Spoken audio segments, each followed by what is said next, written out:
कुमार सिंह साहब डीआईजी, आदरणीय ब्रजेश मिश्रा जी भारत समाचार के एडिटर इन चीफ हमारे मित्र, आदरणीय भवन सिंह जी, आदरणीय पवन मलिक जी, आदरणीय के संजय कुमार जी, ब्रिगेडियर पीके जायसवाल जी, आदरणीय सुनीता जी हिंदुस्तान टाइम्स की बहुत ही वरिष्ठ संपादक हैं, आदरणीय हेमंत तिवारी जी, आदरणीय सिद्धार्थ कलहन जी, आदरणीय सर्वेश अस्थाना जी, आदरणीय मुकेश बहादुर सिंह जी, श्रीमती रीना सिंह जी, श्रीमती नम्रता पाठक जी,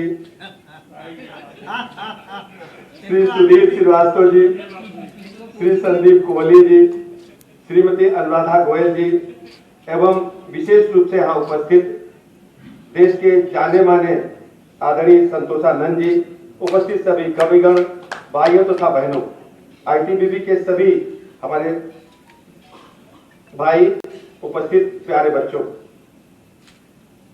आईटीबीपी के बारे में जब हम सोचते हैं तो स्वतः हमारे मन में एक विचार आता है, ये जरूर कहीं न कहीं से तिब्बत सीमा से संबंधित है। और सच्चाई यही है, आईटीबीपी की स्थापना 24 अक्टूबर 1962 को तिब्बत के स्वायत्त क्षेत्र के रक्षा के लिए की गई थी। सबसे खास बात यह है कि यह बल कराकोरम दर्रा से लिपुलेख दर्रा के बीच में जो दुरू हमारी सीमा है, पर्वतीय सीमा है, उसकी रक्षा कर रही है। इसके साथ ही साथ अभी बता रहे थे आईजी साहब कि स्थानीय स्तर पर जो भी आईटीबीपी उल्लेखनीय काम करती रही है। 1965 के भारत पाक युद्ध में, 1971 के युद्ध में भी बहुत ही उल्लेखनीय सफलता आईटीबीपी ने हासिल की।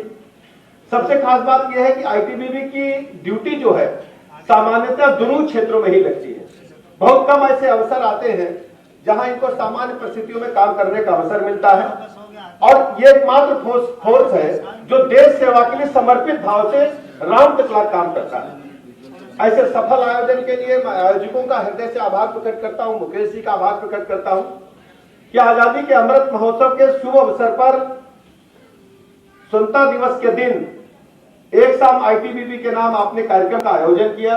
इसके लिए वास्तव में आपको बधाइयां देता हूं, बहुत बहुत शुभकामनाएं देता हूं। आईटीबीपी के जो जवान यहां बैठे हैं, लखनऊ उनके लिए कूलिंग पीरियड है, यूपी उनके लिए कूलिंग पीरियड है। किन परिस्थितियों में पर्वतीय दुरू क्षेत्रों में ये काम करते हैं, ब्रजेश जी ने और आईजी साहब ने विशेष रूप से बताया है। वही वास्तव में सल्यूट करता हूं आप सबको, आपकी मेहनत को, आपके जज्बे को। और आज यदि खुली हवा में सांस आजादी के बाद हम सब ले पा रहे हैं, हमारी सीमाएं सुरक्षित है, ये आप सबकी मेहनत और लगन की वजह से है। इसके लिए मैं आप सबको हृदय से प्रणाम करता हूं और आपके पारिवारिक रिश्तेदारों को, भाइयों को, बहनों को, सबको प्रणाम करता हूं। साथियों, हम सब जानते हैं आजादी हमें किन परिस्थितियों में मिली, ये किसी से छुपा नहीं है। आजादी के बाद भारत कहां खड़ा था, ये किसी से छुपा नहीं है। भारत पहले सोने की चिड़िया कहा जाता था, लेकिन गुलामी की जंजीरों से मुक्ति के बाद सब कुछ छिन्न भिन्न हो चुका था। हिंदुस्तान के बंटवारे की तस्वीर आज हम लोगों ने अपनी आंखों से दोबारा याद की। कल विभाजन की विभीषिका को याद करके हम लोगों ने गली गली मौन जुलूस निकाले, लेकिन जब उनकी तस्वीरों को हमने स्वयं अपनी आंखों से देखा, हमारे आंखों में आंसू थे। लाखों हमारे भाई बहन लाहौर से चल करके, पेशावर से चल करके, कराची से चल करके जब हिंदुस्तान की सीमा में आ रहे थे तो ट्रेन की ट्रेन, गाड़ियों की गाड़ियां, तलवारें लेकर के, भाले लेकर के काट दिए गए थे। उन परिस्थितियों में देश की आजादी मिली थी। देश आजाद तो 14 अगस्त की रात में 12 बजे हो गया था, लेकिन प्रातःकाल पूरा देश जान पाया था कि भारत आजादी की सांस ले रहा है। एक तरफ हमारे आंखों में खुशी के आंसू थे, दूसरी तरफ हमारे ढेर सारे परिजनों को बिछड़ने की पीड़ा थी, जो आज तक हमारे मन में है।